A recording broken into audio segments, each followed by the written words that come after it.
Welcome to Chicks Who Fly, a podcast dedicated to women pilots and women in aviation. My name is Anaya, and I am your host.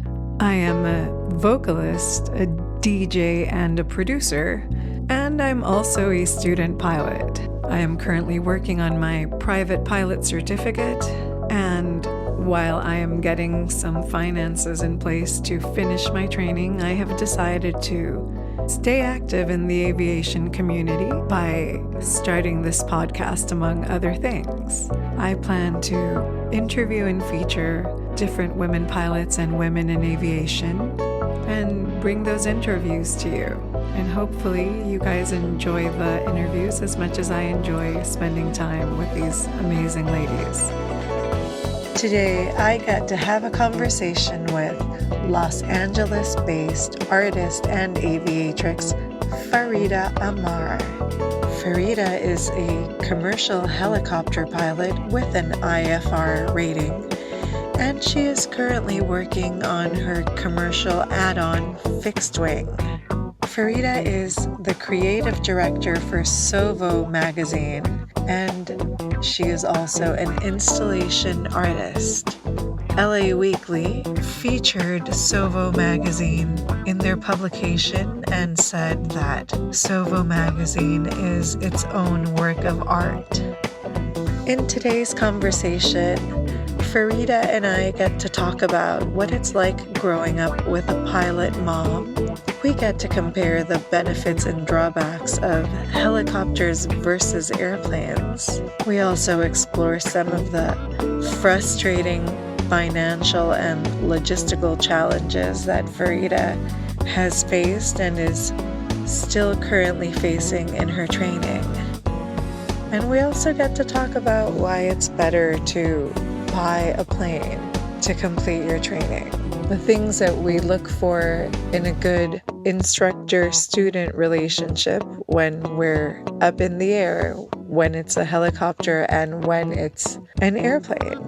If you are enjoying this podcast, please consider following us on Spotify and subscribing on YouTube. It really helps us get the podcast out to more and more people. If you'd really like to be a more intimate part of the whole process of creating this podcast, please consider becoming a patron on Patreon, where our page is called Chicks Who Fly. If you'd like to get in touch with us, you can do that at chickswhoflyofficial@gmail.com.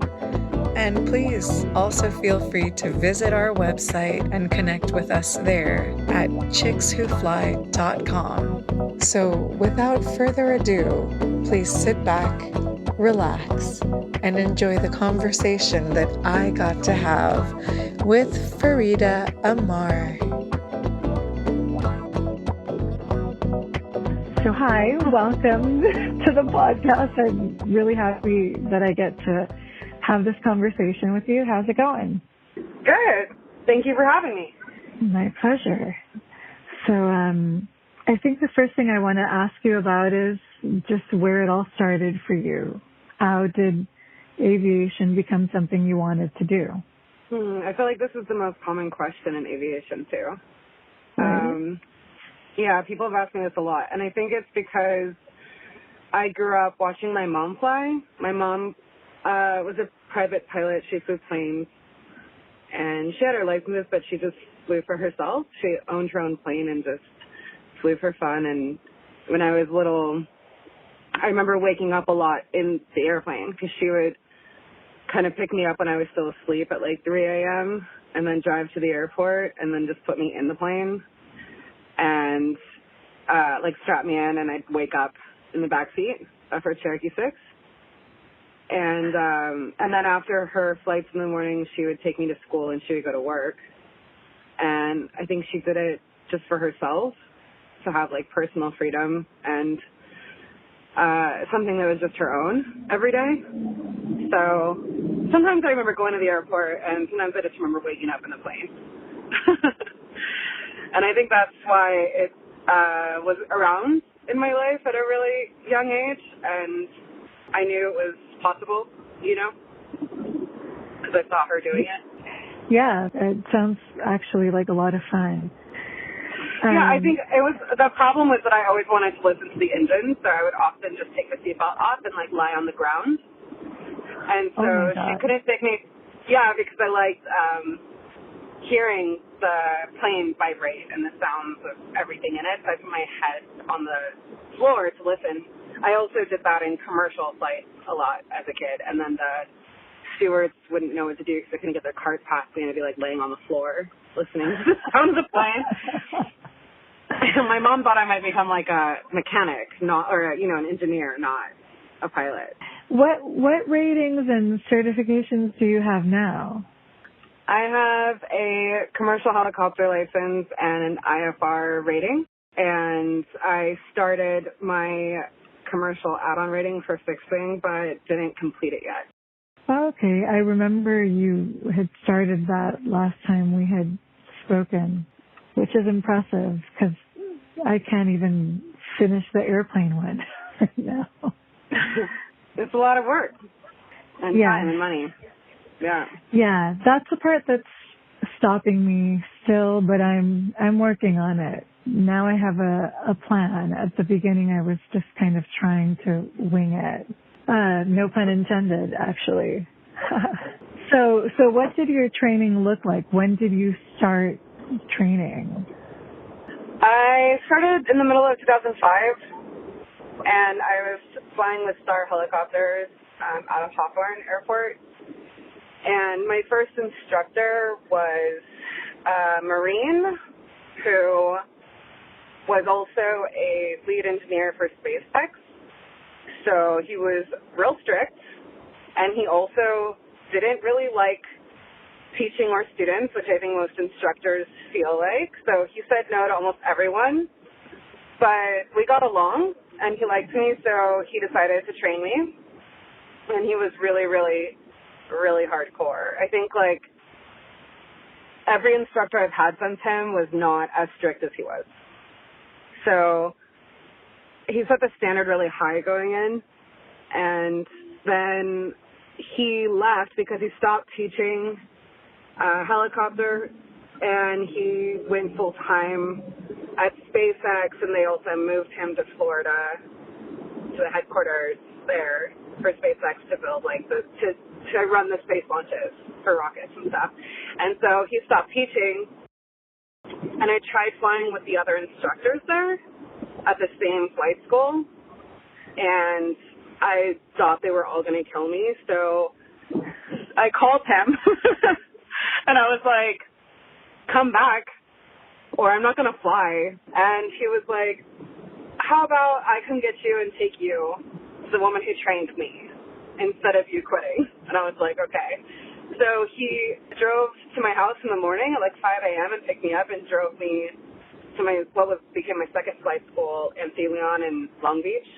And he was trained to fly by a woman named Nina Kiefer, and she owns the flight company there, and she's the chief pilot, and she is an instructor as well. And she had made him a pilot, a commercial pilot, and an instructor. So he basically took me to his flight mother, and then she became my flight mom. It's it feels a lot like family, I think, in aviation when you find someone that you can work with, because you basically sign up, especially I realize it's more of a helicopter thing than a plane thing. Plane pilots are so chill, and it stresses me out. And helicopter pilots are not chill at all because those things technically shouldn't even work. So you learn to build trust really fast, or you move to another person that you feel safe with very quickly. And so he felt like my aviation dad, and then she's like my aviation grandmother, I guess, because she made him and he made me. It's almost like vampires, and you're just responsible for each other forever because you've turned someone into a pilot. So now they're your responsibility, and you can feel them if something's not right, even if you're not together. And he has a really strong instinct for me. He called me a lot throughout the rest of my training with different instructors and was like, "Are you okay? I have a feeling that you're not okay." And I was like, "No, I'm not okay," when I was going through my IFR training. because, I don't know, you think that flying a helicopter is crazy, but then do it blind, and it's, like, scarier, you know? Yeah, that sounds insane. Maybe I should have started with helicopters because I'm kind of intense like that. And part of the problem that I've had when it's come to trying to find a good match for a CFI for me has been that they're not hardcore. Like when I was young, I was a dancer. I'm used to hardcore and very direct instruction, and I respond well to that.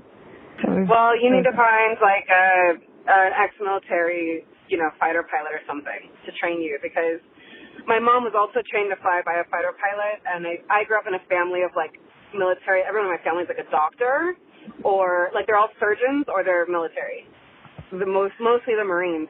So I was raised like that, and I got along really well with Lee. His name was Lee, and he was my first instructor I was telling you about, who worked at SpaceX, and he was the super hardcore Marine type who would challenge me and test me all. He would make me do a pre-flight, and if I didn't notice that he removed like a washer, he would send me home and be like, "You can't fly today because you missed like a nut or a bolt or whatever that should have been there. You didn't count them properly, obviously, so you don't deserve to fly."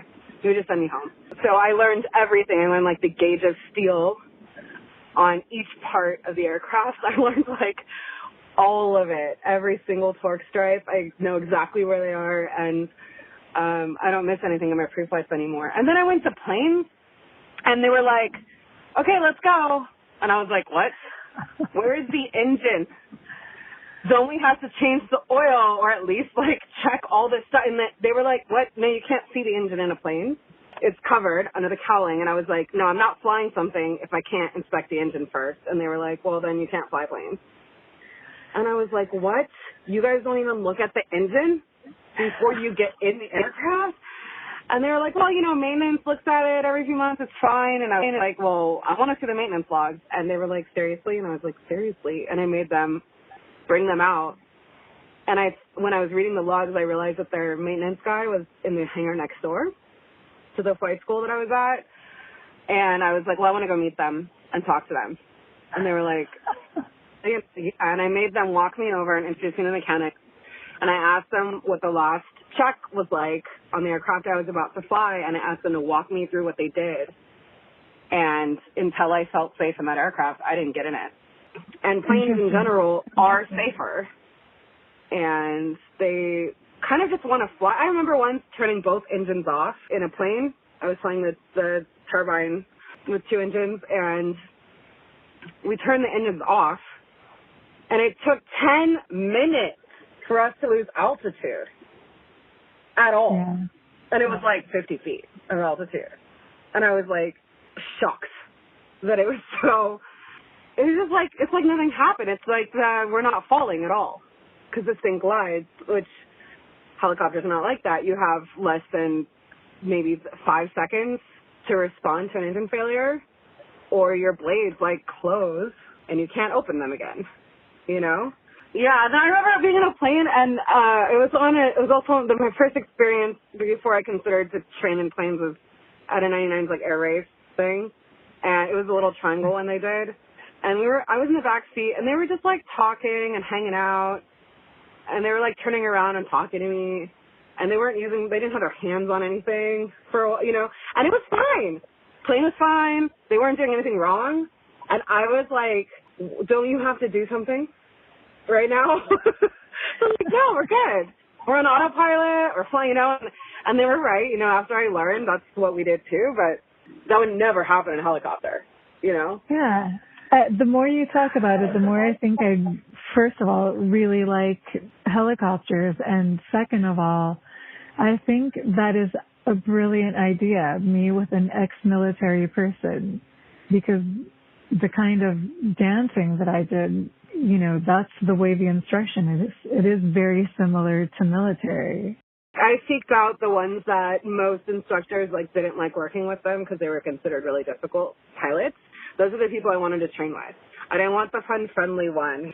And I think there are a lot of people who are trained, like, and a lot of instructors are trained to be like, to give tours or to be cordial and to have personal service, behavior where they're just like, how are you doing today? And I never did well with that because the weight of the severity of what I was doing was so heavy that it didn't seem like they were taking it as seriously as I was. And I wanted to learn a lot really fast. Like, I worked through my training really fast in helicopters. I finished with my commercial and my IFR rating in less than 200 hours flight time. So I was flying almost every day, sometimes 3 or 4 times a day, and up as much as possible studying and then sleeping, minimum 6 to 8 hours and then back at the airport. And I was really hardcore about it. Like, instructors had a hard time keeping up with me because I would be like, well, let's do it now, or let's do it tomorrow, or let's do it after the next flight today. And they were like, we just flew 3 times. We need to do it again. And I ended up getting really serious people training me who were not nice to me, who were really hard on me, and definitely it's more of a helicopter thing. I think also helicopters, why would you ever fly them for fun? Helicopters are uncomfortable, they're expensive, and they're vibrating the entire time you're in them. When I started flying, I could only be in an aircraft for 30 minutes. And I had to work up my tolerance in a helicopter because it's not smooth like a plane at all. It's like being in a motorcycle versus being in a city bus. That's it's a huge difference between a plane and a helicopter. And you have to be constantly conscious and paying attention and working, and you can't let go of any of the controls or the thing will just flip over. So it demanded a lot of you to do it, and it took a long time to build up the tolerance to be able to do that for a few hours at a time. But planes are fun, It reminds you to take it really seriously, though, Well, basically, if you're not serious, then there will be a point, probably halfway or so through your private license, where the school will kick you out in helicopters because you're not the right personality type or whatever to handle the amount of pressure or anxiety that comes along with managing emergency procedures and stuff. And I saw a lot of students drop out on their own because they would get scared. And there were a lot of students who were asked not to return in helicopter school training. I don't think planes do that. They're just like, yeah, okay, we'll just try it again next week, or keep working at it until one day you might get it, maybe. And I was not trained like that. And then I had Nina, who's really, really strict too. She was also basically Superwoman, and she trained almost every helicopter pilot flying in Los Angeles, the one that Lee took me to. And then after her, there was a guy named Christian who was super German and also very strict and very unemotional and very hard on me. And he's the one that I did my IFR training with. I finished my commercial and did my IFR with him. I want to ask you 2 questions at once. You said you were flying a lot. Was paying for your training a challenge for you at all, or had you saved up, or, No, it's a challenge for everyone. It's okay, so what ended up getting in my way in the end was 2 things. 1, I didn't want to be an instructor, and 2, I didn't have the money to pay for the training that I needed instead of being an instructor. So that's why I went to planes, and then I ended up having the same financial issues there. But I got through, so when you're a private student or a commercial student, or if you are doing your instructor's license, you can get financial aid. Not financial aid, a loan. It's pilot finance is what the company is called, and that's who I use. And I financed all my training. And then I had one bill every month that I had to pay on time. I think it was $600, between $600 and $800, depending on which license you're talking about. And you basically pay that off every month for the rest of your life. You can pay it off sooner if you want, which I did. I paid my private license monthly, and then when I finished it, I took a few months break and I paid it off. Then I applied for financing again for my commercial license. And then now I paid it off. It took me about a year to pay off that because I also did my IFR at the same time during my commercial. So you can finance your training, and pilot finance is a lot more used to plane pilots. I think I was the only commercial helicopter pilot they've ever financed, and basically redesigned their entire system at their loan company to accommodate helicopter pilots now. And that worked out for me financially. And I think a lot of people don't really think about taking out loans for it, but there are loan companies specifically designed only for aviation that help you. And after that, okay, so then after my commercial and instrument rating, the next logical step is to become an instructor and get your CFI license, right? I did not want to be an instructor in a helicopter because one is the most obvious is that I was a new pilot myself, and I didn't feel qualified or ready to be responsible for someone even more new than me and for their entire life, right? Right. That felt like too much pressure for me at the beginning of my life as a pilot. I wasn't comfortable with that. I tried the training with some really excellent test pilots from Robinson who were going to teach me to be a CFI in Torrance, and I was fine with the ground stuff. I was fine with flying in the other seat. I was fine with explaining things while we were flying. That wasn't a problem. But then we got to the part of the training where they do the common mistakes students make, and you're supposed to just catch it. And it's a CFI, a CFII, teaching you how to be a CFI, but they're acting like a new student. And they know how far they can push it before they have to stop. And they're hoping that you catch it and correct it before it becomes dangerous. And I did not like that part at all. I was like, no, I haven't made those mistakes in years. I worked really hard to not make those mistakes, and I don't want something stupid like that to kill me or someone else. And I would like to still be the one learning. Like, I wanted to learn commercial operations. I wanted to have advanced training. I didn't want to be going back to the basics every day and correcting the same mistakes that I just spent years learning how to not make, you know. And it was awful. Like, one day he was gripping the throttle too tightly, and it was cutting off the fuel supply, and I could see the RPMs being affected. I could see our airspeed being affected. I could feel the attitude of the aircraft change. And initially that thing looks kind of like, you know, an engine failure or something. But then I was checking around and reading other things, and I was like, okay, it's not that. It's something else. And then I realized, oh, he's holding the throttle too tightly. So I said, let go of the throttle. He's like, what's the throttle? I was like, release your left hand. Just release it. Just let go with your left hand. Then he let go of everything. He was like, oh, okay. And he sits back and lets go of all of it. And that's really dangerous in a helicopter. It's not like planes, you know. Like, we have a few seconds before the thing starts flipping upside down. And it terrified me that someone would just let go of everything. And he goes, oh, students do that all the time. They just let go. And you have to be ready to catch all the controls. And I was like, no, fuck this. I'm out. I'm not doing this shit, right? Like, no. Even when I was a new student, I didn't make that mistake. So I was really upset, and I was like, I tried the CFI. I can't do it. I also don't think anyone's going to prefer to have a brand new pilot teaching them. Because I didn't. I wanted people who were like ex-fighter pilots, like badass, hardcore. They've been doing it their whole lives. Basically, they're qualified just because they're not dead yet, you know? And people who have been doing it well for a while, who have like war stories and like they have wisdom now. When they talk to you, it feels like they're your guardian of some kind. Like, that's the kind of instructor I wanted. So I can't imagine a new pilot would want another new pilot with their life in their hands. I don't know. It all seems backwards and weird.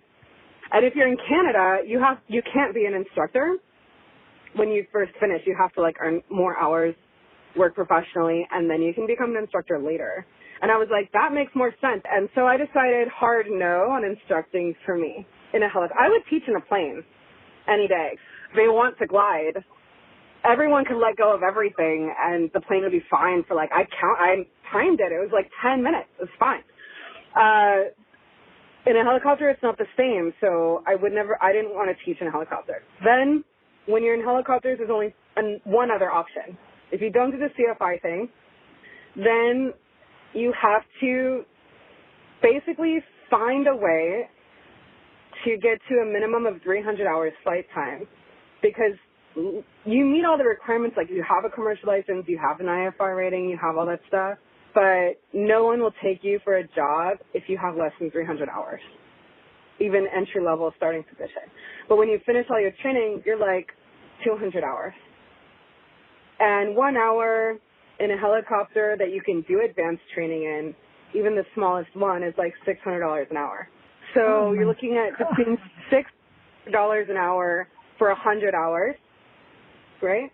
It's a lot more money that you need to come out of pocket for it. So I did another like 40 hours advanced training. I trained with Sam Jones out of Robinson. He's really incredible. And then I trained with Chuck Aaron and Kevin Brennenbeck. And they're all incredible pilots, and it was the best flying of my life. Like, Kevin and Chuck taught me how to fly them upside down and recover. We learned, like, radar systems and night flying and night vision, goggles and stuff, and all this kind of commercial advanced training stuff, and it was really great. It was like what I thought I should be doing. I felt like I should still be learning. I felt like I should still be training. I could just learn more advanced things now, but there's still so much about aviation to learn. Even when you're done with your commercial license, it's like you're just at the beginning, Yeah, it sounds like it's so much harder with helicopters, both financially and just the learning curve.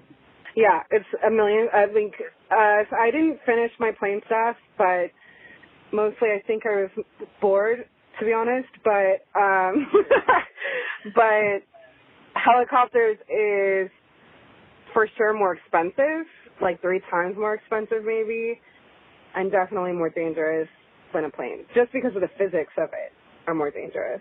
And so then I ran out of money to pay for advanced training, and I need basically something like $40,000 more to finish the 100-hour requirement so that I can be at 300 hours. And I have like more advanced training than a CFI would have, because CFIs don't continue to commercial advanced training.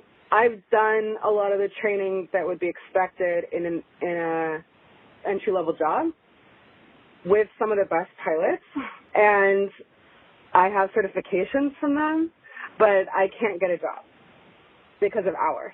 So it's a super fun problem, and I don't know where to get $40,000 to finish. So then basically you're just kind of basically up in the air right now. You don't know how you're going to get to the end goal. Well, I can't start working, and I can't afford the gap, and basically I have to be a CFI if I want to start working at some point, because I'm not made of money, so I can't just come up with the money that I need to finish advanced training. And I basically made it a really hard line in the sand, like a non-negotiable thing, that I would not be a CFI in helicopters. So basically that was a dead end, right? Like, you can see how that's a dead end. Like, I won't be a CFI, and then I don't have the money to pay for the advanced training, so I can't get the minimum to start working. So helicopters was at a standstill, so then I went to planes. I was like, okay, I can do an add-on commercial rating in a plane, and I already have an IFR in a helicopter, and I can eventually get a rating for that in a plane. And the add-on ratings are supposedly less requirements than a full license, like when you're starting from scratch versus doing an add-on rating. So I went to a flight school, and I met with an aviation lawyer, and they told me, okay, if you fly with us in 40 hours, you can be a commercial fixed-wing pilot. I was like, cool, let's do it. Because they told me it'd be like $15,000 to $20,000 for the training that I needed to get my commercial add-on rating in a plane. I had that, but I didn't want to put it towards helicopters because it still wouldn't get me to the finish line. And if I used it towards planes, then I could start working an entry-level job in planes and then use that money to pay the rest of my helicopter training, right? And It went well at first. I met all of the requirements for a commercial license. I skipped the private license, and I still had to learn it, but I didn't have to take a test and all that because I was already a rated pilot. So then I was just going to go all the way through the training and then take the commercial exam. As far as I thought, there was, according to what the plan they made for me, there was 3 hours solo time I still had to do, and then I could take the test for my commercial license. When I went to do that, the FAA examiners were like, no, you have to do 40 hours solo flight time to meet the minimum requirement for an add-on rating. And I said, well, if I was going to do that, then I might as well have just taken the test for my private license and then now be a licensed pilot so I can just rent a plane. It's a lot less expensive to rent a plane as a private pilot than it is to rent a plane for 40 hours flight time when you don't even have a license yet, because then you're paying the instructor to sit on the ground and wait for you. And they were like, yeah, we recommend just getting the private license and then using that to rent aircraft whenever you want and then finish your solo time. And I was like, why would they tell me that I didn't need these hours? Because they thought my solo time in helicopters counted towards planes. And they said, we just changed that rule. And so then I was like, great, of course. This is the year that you guys decide to not accept. Basically, the reason why an add-on rating is less work is because the qualifications you already have in your other licenses count towards some of the qualifications in the new one. So you don't have to do all of it. You just do the parts that are new. So I still had to learn how to fly planes. I still had to learn the plane stuff. But I didn't have to now do like all the cross-country time because I've already done cross-country. So I got to do like one in a plane just to show I could do it in a plane, you know, which I did.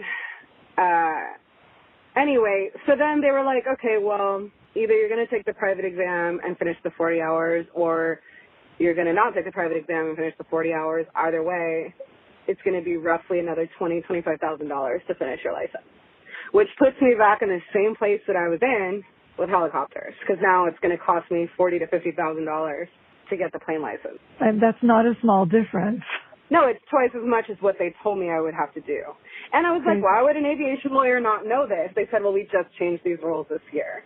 So I was like, cool. So now I can't finish this either. And I put the last of the money that I had towards it instead of helicopters, thinking that I could finish with the budget that I had available. So I was like, I'm really tired and I haven't figured out what to do about it. I think I'll probably go back and at least finish the private fixed wing because why not? Like I already can do that. So I could at least walk away with that license until I have 40 hours solo time. And then I could take the commercial exam because I've already met the training hour requirements for it. I just need to fly in circles. Do the hours that you already have expire because you haven't gotten the certification yet? I don't think so, but I do think that if I'm rusty on something, I'll have to pay to get better at it again. That's another nightmare that I haven't addressed yet is like when I go back, how many things am I going to have to renew or redo because I haven't been flying for a few months. I don't know. I think I did get really frustrated because I was a really good helicopter pilot.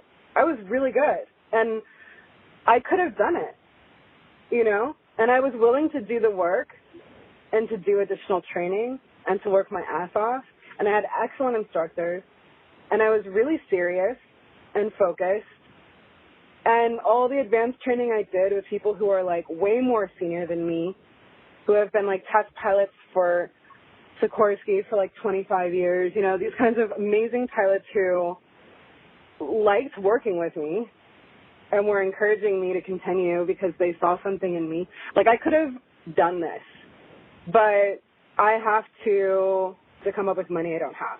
With planes, had I known that I would have had to do that much time, I would have bought a plane. That's actually what I want to do. So yeah, I get it. It's an effective and efficient way to get hours at a better price. Yeah, you save money because you can also rent it to your school. They pay for the overhead maintenance and storage. And anytime a student or an instructor flies it, they owe you money because they're renting it from you. Plus, they're renting it from you. all that money can go back into your training.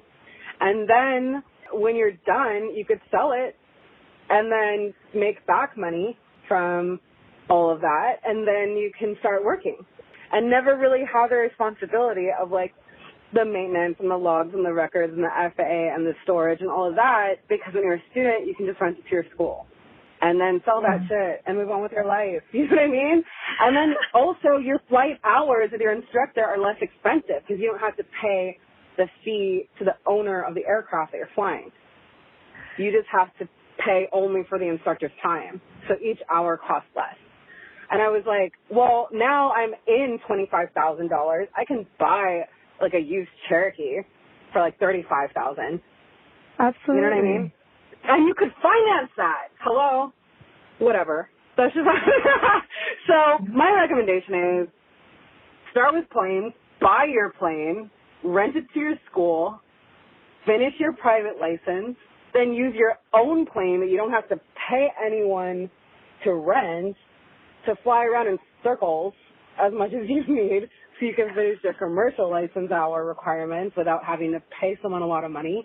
And then start working as a plane pilot, because there's a lot of entry-level jobs that will take you as a plane pilot without being a CFI first.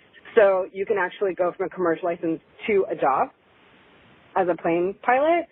Then when you start working, if you want to do helicopters, then do it like on your weekends off or weekdays off or at night, you know, and use the money you're making from your job in planes to pay for your helicopter training so that you'll always be able to afford it. I found out late. That sucks. And I'm sorry that happened to you. It's definitely, I'd be totally frustrated too. I can't blame you at all. Yeah, I mean, I'm frustrated, but I also like miss it. I'm mostly heartbroken. It's like, it became such a huge part of who I was that not having it in my life is like devastating. So I think I will go back to it. I think I just needed a break so that I didn't lose my shit and just start breaking things in public, you know, whatever.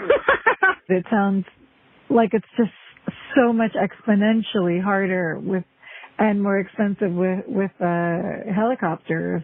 But you say you would have done it anyway had you known up front. Well, I would have planned my life differently, and I would have saved the money that I needed to finish knowing what I would need.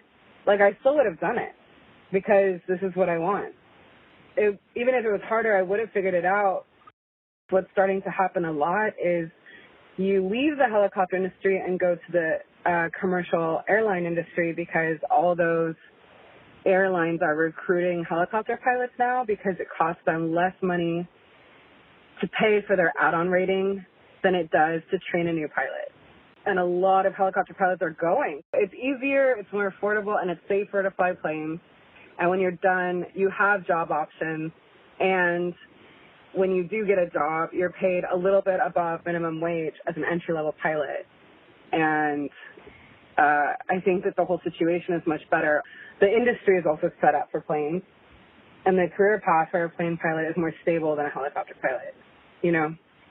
So I think that's definitely a better recommendation overall. But the messed up thing is that helicopters are just so fucking awesome. And I still wake up every day and that's all I want to do. Irrational love. Yeah. It's not for everyone, but if it's for you, then I think it's just a cross you'll have to bear to figure it out. I don't know any helicopter pilots who had an easy path. All of them struggled with the same thing. Then eventually they're able to work somewhere, you know? And it's the beginning of a really complicated career.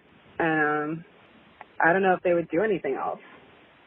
It's like all they want to do. I'm just working now on like rebuilding my own stability and eating properly and sleeping properly and like cleaning my house and being like a whole person again. And then I'll probably come back at it with a new plan soon. Sometimes you need the time off to just replenish, reset before you can come back with a fresh perspective. Yeah. And also having replenished your strength, because if you feel depleted and tired mentally and or physically, you know, it's not fun and you don't get very far. So I was really angry at the end of the plane thing. Like, angry. I mean, angry at, like, the industry. And also at the people who misled me. And at the FAA. And at my bank account. I was just mad. I was like, no, this sucks. And so I think that it's good that I step away for a minute. But I don't think that I'll ever be able to just not fly. I think that at a minimum, I'll be finishing my plane private license, and I'll probably buy a plane of my own, and I'll probably just fly for fun when I can, whenever I can afford it, which is probably what I should have done in the first place. But I'll do that until, you know, and then maybe one day it'll just, like, all line up, and I'll be able to do my commercial license. And then I don't know what I'm going to do with helicopters, you know. Maybe my magazine will suddenly make a ton of money and I'll be able to afford the rest of my training. Stranger things have happened. I mean, I've seen some of your magazine. I'm a big fan. Oh, thanks. Yeah, it's a cool one. It's a lot of work too, but I think it's working. So maybe in a few years it'll even be able to give me what I need to finish the helicopter thing. And if there's ever a chance to finish it, I will. I like it too much. And there's nothing like it, and planes don't even come close to the feeling I have in a helicopter. I would take a helicopter over a plane any day. Even if they were like, you will definitely die on this flight, I'd be like, okay.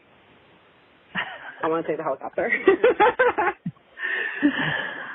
Yeah, well, that irrational love is what I think that's an indication of where you belong. Yeah, it's like being a nutritionist versus, like, a neurosurgeon. I mean, the precision of a helicopter is, like, incredible. It's so amazing, you know?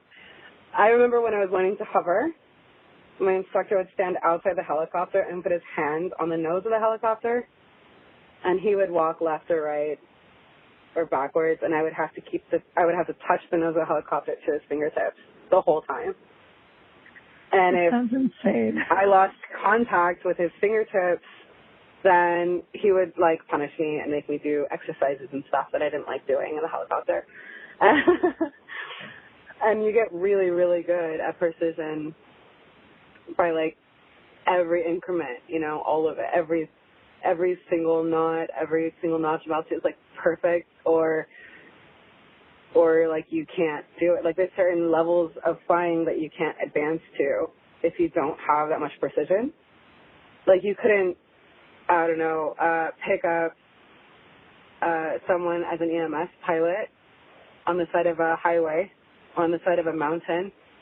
You know, if the mountain range is, like, really tight and your blades are, like, less than 2 feet from the mountain, you better not move or sneeze. You know? Yeah.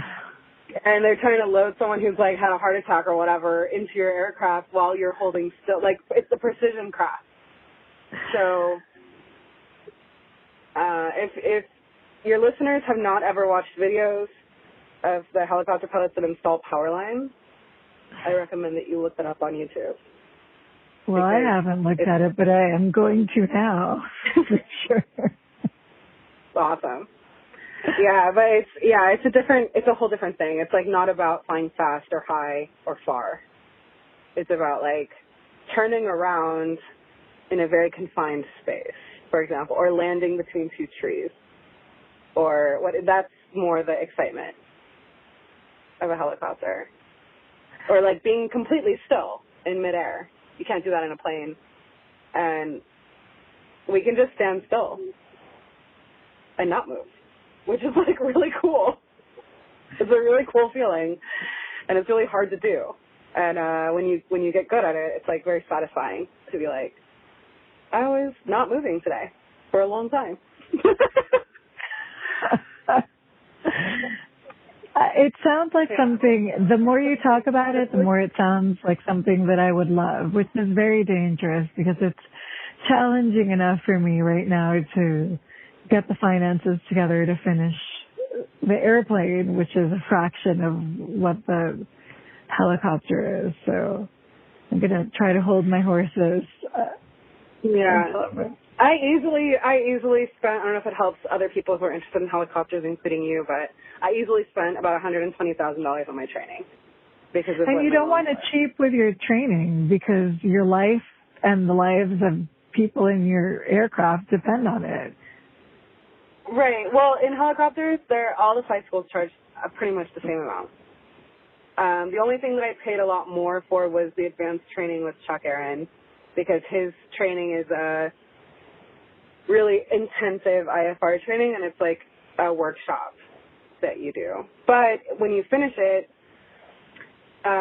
he has an arrangement with the insurance companies, and my insurance is 20% cheaper than any other starting pilot now because I did the training with him. Like if there was a company that hired you, then they have to pay to cover you and your life as well. And that's why they don't like a lot of new pilots at jobs, because you're more expensive. Your insurance is more expensive. It's like 3 times more expensive than experienced pilot with more years and no accident. So if they had to choose between you and someone with more hours, they'll take someone with more hours, because I think when they hit 500 hours, the insurance rate goes down a lot for that pilot. So, which is ironic, because usually it's when pilots get comfortable that they get in a lot of accidents. But anyway, the training that I did with him was really expensive, but it offset that thing. So now if you hire me, even though I'm a new pilot, I'm not any more expensive than a pilot with the hours because of the training I did with Chuck Aaron. So it was worth the money to do it for a lot of reasons, aside from the training itself, which was incredible. But it does also make you more competitive when you're going for jobs, to have something that says, like, my insurance doesn't actually cost you more to take a chance on me, you know? That makes perfect sense. Yeah. You naturally responded to a lot of the things that I wanted to ask you about, like advice for new pilots and all that kind of stuff. Is there anything in particular that you would want to leave the listeners with? Just because you can fly IFR doesn't mean you should. Also, don't overpack your baggage compartments. It'll kill you. I think that if you get really frustrated during your training, you should take a break instead of beating yourself up over it, like 3 or 4 days, and then come back, you know? A lot of times that I would hit a wall or be stuck with some technique that I was working on in flight training, I would feel like I needed to practice even more to get good at it. But a lot of times if you just sleep and walk away for a minute, like, you'll come back and you'll just do it perfectly, because all you needed to do is, like, allow your mind to, like, absorb stuff, you know? Like, it was already there, the knowledge was already there, and you just have to, like, let it settle before you continue. I think that's important. I think a lot of students kill themselves over that and then waste time and money trying to fix something, and you should just let it breathe. Don't fly with people you don't trust, like instructors. If you have even, like, a small gut feeling that you don't feel safe with them, just get a different instructor, and don't be afraid to do that. Yeah, that's excellent advice, all of it. Thank you.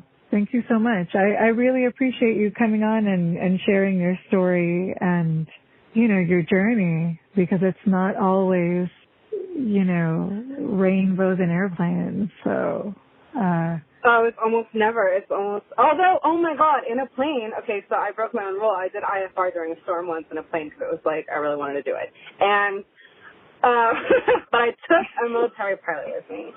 And so it was fine. And we flew, I'm sure maybe you've had this experience too. A lot of plane pilots have this experience and helicopter pilots don't. So for me it was like awesome. We flew through a rainbow. Like you could see them from inside the clouds. When the clouds were open, you could see the rainbow. But every time you'd get close to it, it moved, you know. So you can't really fly through a rainbow, but you can see at the level of the rainbow, which is so cool in a plane. You can't do it in a helicopter. Definitely a benefit to planes, rainbows. That sounds incredible. No, I've never done that yet, but of course something to add to my bucket list now. Thanks. Yeah, get an IFR rating if you don't have one yet and fly through a rainbow or chase the rainbows. Basically, literally chase them because it's just like a perspective thing. So they look like they keep moving when you get near them. It's really great. And I recommend that too. So thank you for having me.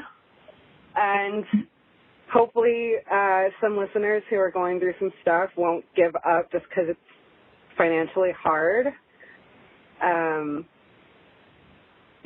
It's annoying and you're not alone. And I think every pilot is dealing with that. Even the ones who do have a career are dealing with that. I think money is just a thing that is a challenge in aviation. Doesn't mean it's not worth doing, though. Yeah, that actually seems to be a theme. I think 3 out of the 4 people that I've interviewed so far have said that it's really challenging financially, but it's worth it. So, must be true. Yeah, keep going. I shall, and hopefully you do too, and hopefully I see you somewhere up there or hear your voice on the radio. And that concludes the conversation that I got to have with Farida Amar. Thank you so much for hanging out with us here at Chicks Who Fly. We really enjoy doing this podcast for you. If you are enjoying this podcast, please consider following us on Spotify and subscribing on YouTube, as well as sharing with all your friends who might enjoy this podcast as well. Also, if you would like to be more intimately involved with the creation of this podcast, please consider becoming a patron on Patreon at Chicks Who Fly. You can reach us at chickswhoflyofficial@gmail.com and on our website, chickswhofly.com. Thank you so much once again, and we look forward to spending some more time with you on the next episode of Chicks Who Fly.